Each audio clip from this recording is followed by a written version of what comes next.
Selamat siang Indonesia. Anda menyaksikan seputar Bali terkini pukul 11 waktu Indonesia Tengah.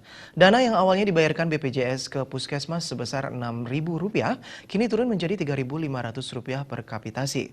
Penurunan pembayaran kapitasi di Puskesmas yang diatur dalam peraturan BPJS nomor 2 tahun 2015 itu membawa dampak psikologis bagi Puskesmas. Penurunan yang terkesan tiba-tiba tersebut membuat Puskesmas kelimpungan dalam mengubah rencana kerja anggaran.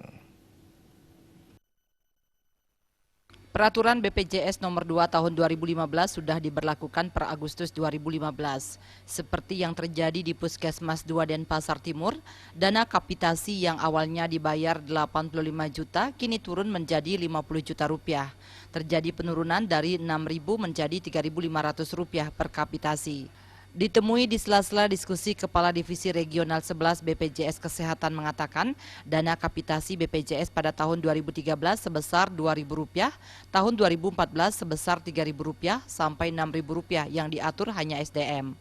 Dengan keluarnya Permenkes 24 dan Permenkes 59 harus ada 10 indikator minimal yang harus dipenuhi. Dengan keluarnya Permenkes tersebut, dana kapitasi yang disalurkan tidak turun tetapi lebih detail.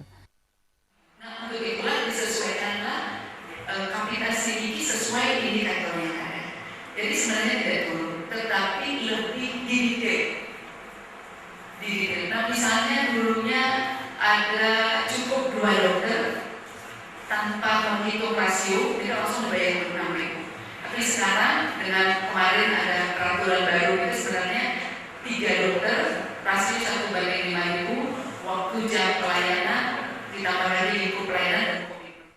Saputra Bali TV. Pemirsa, demikian seputar Bali terkini kali ini. Terima kasih atas perhatian Anda. Selamat siang.